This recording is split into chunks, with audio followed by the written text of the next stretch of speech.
The insurance release form. That's from the generator, correct? Generator, right? Yeah. That's, that just is a wash as far as cost then goes, so it doesn't cost. Yes, itself. that's correct. State Pension Integrity Bureau.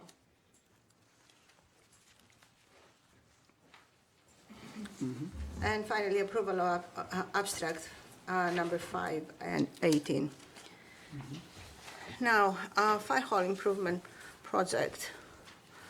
Just wanted to know, and Brian is under the weather a little bit, so he's not here. Just wanted to know where the board wants to go with this.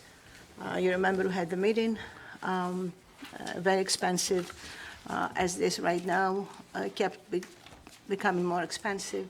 So I just wanted to have like a general direction as to where you want to go to fix these problems. We need to fix it. Okay, that's, I get that. But how? I mean, pay for the money as it is? That's the way it's generally done in the United States. Okay, the rest of the board, thanks. We had talked about doing enough to maintain the building for the winter and going out to rebid in the spring, or at least, is that what we're talking about? We said something like that, maybe we To can see if do we can some get a better- basic, some right. basic, I think, I mean, we Because definitely the have to timing do was some. not good for, when they went out to bid, other companies were. I'm not sure if the timing was not good, we did not have any bids. Right. That's the, Right. the end result, I'm not sure why was that. And there are some different ways they can go out to bid. But we just need to know where exactly we're going with this. Weren't the bids, Mayor, that were received that were procured by the engineering firm, weren't they much higher than what was anticipated? Yes, yes. So if we continue to move forward here, we're going way above and beyond the original proposals that were proposed. I'm not sure what we do at this point. Well, I have a couple of suggestions. Okay. First of all, I think we should rebid it in maybe in December, or when the time is, the good time, contractors are looking for work. And secondly, I'd like to suggest that maybe we separate the contracts between the roofing and the interior and the siding, so that neither of them are general contractors, but I think one of the problems I heard was that they did have a siding contractor that was interested, but they didn't want to take on the responsibility of the roofing. They didn't want to be a general contractor, just so I think maybe, I don't know, no guarantees, but certainly if you put that out for a bid in separate contracts, I think maybe you'll get a better price. I mean, the problem with that be, who's going to go out to bid? Are we writing it? Are they writing it? Could we Are use- they asking more money to write another bid, 2 different bids? no, they probably would. They're probably gonna ask more money to I think they've rebid already it, but written the specs. You just need to separate them. I'm sure don't they think- did, but I'm just, it's two bid process, so they probably would charge. But I think what would be worth looking into to see what that cost would be compared to this highly inflated price that we're looking at now. And I think it would be appropriate for us to go to bid. I think that was exorbitant for what we need to have done. Timing may have something to do with it, but that's not a bad idea, Jim, as far as separating it, because of what you just stated.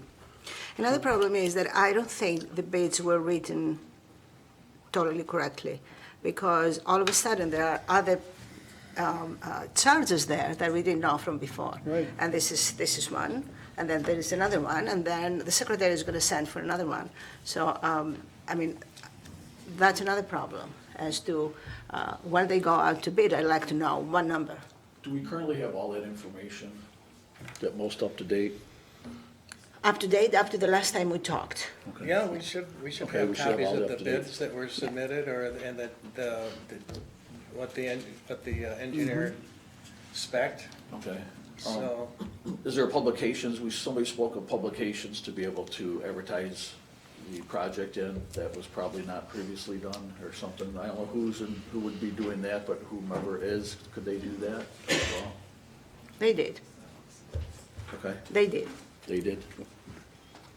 Would they also be advertising the job again? Wendell? Personally, it's my own personal feeling, but I think jobs like this, we should be doing the advertising. Set the date for the bid opening, open the bids here, and then the engineer can review the bids and make a recommendation. And that's how we usually That's how do we it. usually, That's how we usually do it. so, But this time we didn't have any bids, so there was nothing to open. no. So that's, and then they talked to some contractors and they gave them some prices. But apparently those prices didn't include all fees, they didn't include the inspection. Would you be putting that out for bid then, Jim? Or who would be doing Well, it? yeah. Emery? Okay. Okay. We I can was- get we'll go over the information, make sure, and then before we put it out for bid, we'll Let's- come let's back do to you with the bid specs, so you know Okay, what's in there, that would be good, thank you. okay? And you can okay that before we actually have it. So if We we, have some time. but this is my problem, if we go out to bid now, what's gonna happen? This building has problems, how is going to go through the winter? Well, obviously, the hose tower needs to be Well, Rewrap. Done. I spoke At with the least. chief, and he felt that he could button everything down for the winter without exposing Okay, any of the if problems. if he's good with that for now, then we'll be So fine. he told me. He said that. I wish he was here to say that, but that's okay. I mean, if he said that to you, I would, All right, We really don't even have a choice, I mean, we really have to, we really gotta wait. we really have to wait, we really have to rebid,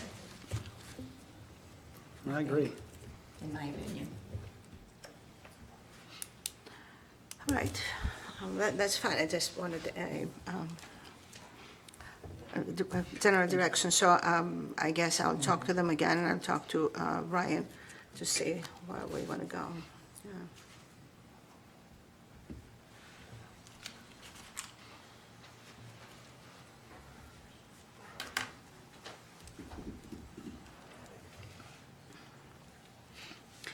All right, and then for new business, we're talking about Middlesex resident parking on the street. We had email. Brad, you want to talk about it a bit? Well, when I was leaving the meeting, about 2 meetings ago now, a gentleman approached me who lives on Middlesex and said he's having issues with individuals, especially up near the Central Avenue end of Middlesex, parking on both sides of the road. I had noticed that myself in my travels. It is problematic. If you're asking for my opinion, both Middlesex and Birchwood should have no parking on one side or the other. They should also have lights and sidewalks, but they had none of that. But we can at least resolve the parking issue with just establishing a side. It's been my experience that frequently storm drains don't sit flush to the ground, either, just over time that happens. So if you can, whenever possible, if you can put the no parking, if you can park the cars on the side that has the most storm sewers, you're on the side of the angels. Because it actually creates a wider road. Because cars are not moving into the center of the road to go around storm drains. That's just something that I've come up with over the years of my experience. But you guys can pick any side you want, or can have a community meeting and ask them what side they want. Would that street be a winding road? Are all the drain, No, sewer, they bounce back and Back forth? but Right. most of them are on So- one side. I can't remember which side, but most of them are on one. I mean, so, I mean, because trying to tell people, well, you gotta, stay on this side or that side, and people wouldn't. I can So tell if you you it just doesn't choose matter. one side and put Yeah. the signs on it, Well, it doesn't matter what side you pick, it will be the wrong side. that's true. So go ahead and pick a side. But to do that, we have to pass a local law, correct? Yes. That would be correct, yes. Yeah. So we will have to pass a local And law. have a public hearing so people can come and speak And to we'll the have a issue. public hearing with the people from the other side coming here. That was my concern. I would like, I mean, I'm not saying it's not a problem. It probably is a problem, but I'd like to hear from more than one person who lives there. You know, the thing is, nothing's a problem if everybody behaves correctly. In other words, if you go down the street and you see a car is parked in a certain spot, don't park directly across the street from that car. Right. Unfortunately, we have laws because people can't behave properly, and they don't always do that. They double stack the car on either side, and that blocks the road down for emergency vehicles and snow plows. And so we're at a situation now where I think, at least on that street, if not others, we should address it.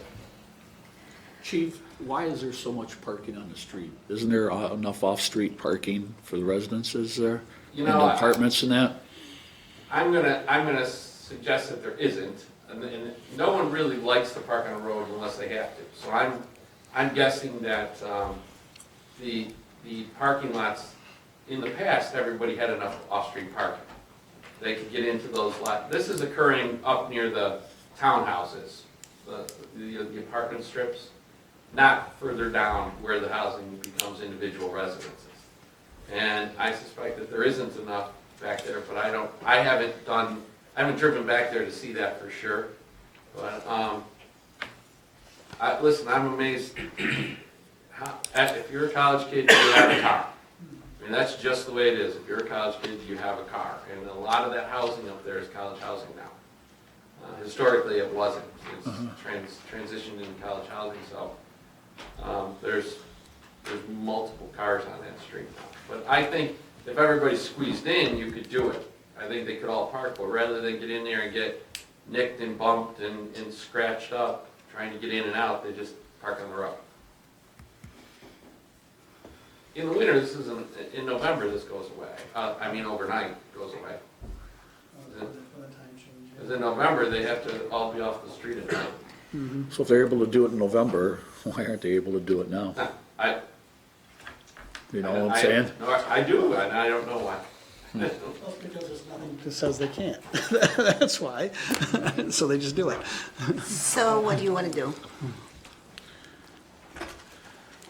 What is I your want to suggestion? send a letter to each of the property owners and ask them their opinion. Do they want to have no parking, parking on the north side, parking on the south and- side? And what's going to happen Or if you parking on have both half sides. and You're half? gonna get a whole bunch of different answers. The, I think that's what you have a majority public rules. referendum for. Or not Or- referendum, I'm sorry, a public hearing, a public I mean, hearing, the I'm public sorry. hearing is that. Can you have a public hearing before you decide if you wanna make a law? I mean, like, The can we local law just has to ask be, people to come? the local law has to be to have proposed. it. And then before it goes to, for publication, is going to be a public hearing. And the public hearing, depending on what is going to happen, it's going to be up to the board, what type, what form of the law will go forward, if at all. And, correct. So would this parking restriction just be on that part of the Middlesex that's closest to Central, and it wouldn't extend all the way through, just one section here is what you're It's up talking? to the board, really. I mean, And also, I have one more question on that, is some of those houses on Middlesex are actually in Dunkirk, correct? On the other side, And yeah. so we can't regulate theirs. well, the road is ours. Okay. Their backyards are, Oh, I see. their backyards Okay, are in so the the road city, but the road is ours. All of the road is in the village, Yes. okay. Some of their water services, I think there's 5 on Middlesex that are serviced from Dunkirk. Okay, Access. okay, so but that wouldn't have any No. effect on this particular. So I guess it would be the most recommendation by the chief, this is my opinion. You know, Middlesex, I'm not having any complaints about Middlesex, because where the apartment complexes are on Middlesex, there's off-road, you park across the street, and it's basically off-road. So it hasn't become an issue there yet. I'm not suggesting that you take on anything until you need to take it on. But, and then as far as Birchwood is concerned, you know, the issue is, if you're gonna do it, why not do the whole thing? But I'm sure you're gonna have public outcry. I'm 100% confident you're gonna have public outcry. So the person who expressed concern lives where? In a private residence further down the road. On what street again? Birchwood, okay. So, I was thinking Middlesex, I don't know why. it's just as you come up the street and get into the Right, right. apartment area. So it's really the board's decision if they want to do, Well, address the issue and wait, and take a wait and see on the other end of it, see if it ever becomes a problem, that's fine too. Can you address this as is, like if there's cars parked across from each other and they're creating a situation, you can't ticket them at that point? I'm not sure what the offense is. Obstruction of I don't know who came roadway. first. Like, what car do I give the ticket to? I don't know who parked first. Both of And then- them, they're both obstructed. Well, you know, when the first guy parks there, he's fine. It's not until the second guy parks there, it's an obstruction. Right. And it's really difficult. I mean, how many times a day you can go by Middlesex and check? It's, But Roger just said, November's gonna be here in a couple weeks anyhow, That so. won't resolve the daytime stuff. It'll resolve the overnight Overnight. stuff, but not the daytime. But I brought up the overnight parking to address your question as to, is there enough off-street parking for everyone? And I was just trying to point out that evidently in the winter there is, because the cars go away overnight, Exactly. so. all right, so maybe more residents from the area want to contact the board or you or Sure. whoever to find out where we can go from now, from here, especially after the winter. Right, if we could just have MJ put something in the article about if people have a concern, they can contact us. Yeah. Could we do that? Yeah, I would be more comfortable, more complaints Yeah, other I'd than like to hear just what other one. people have to say, and, It's you know, a issue. maybe it is. All right, so inviting the people, if they have something to say from Middlesex, to please do. Come to a meeting. Come to a meeting or contact board members or myself or the chief, and we'll take it from there. Very good, thank you so much, Perry. Right, This portion of the meeting is for public comment. Any member of the public wishing to speak, once recognized, shall stand and state their name and address. Speakers will be allowed 3 minutes if speaking for themselves, or 5 minutes if speaking on behalf of a group. I will ask the speakers to refrain from remarks that are in poor taste, slanderous, or not germane to any action taken or contemplated by the board. anyone wants to address the board?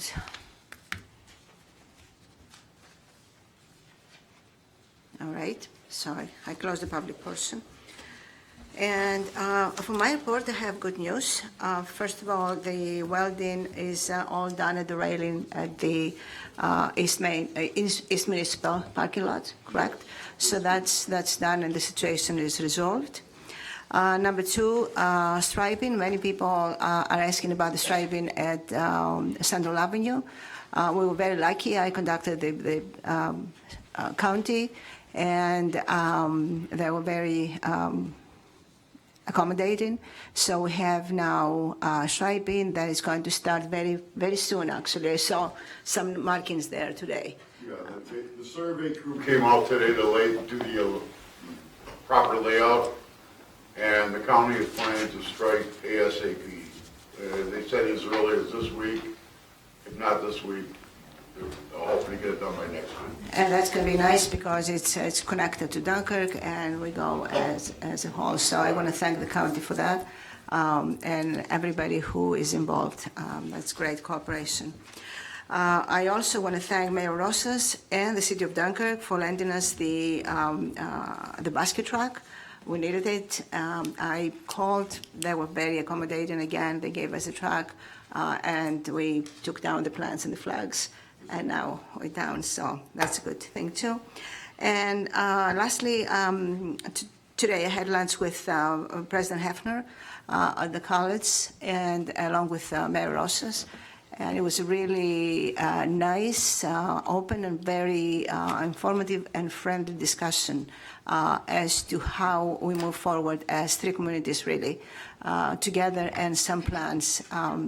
President Hefner has done some pretty good things that people don't know yet, and he was going actually to Albany right after lunch to continue his attempts to bring more students. That's the main thing, bring more students and retain the ones we have already. So that was very nice, and I would like to thank them as well. For years now, we have a standing meeting with Kevin Kearns, really, and the economic advisor, Mike Medger from the college, every month to see where we are, especially in regards with the whiting and other things in the community.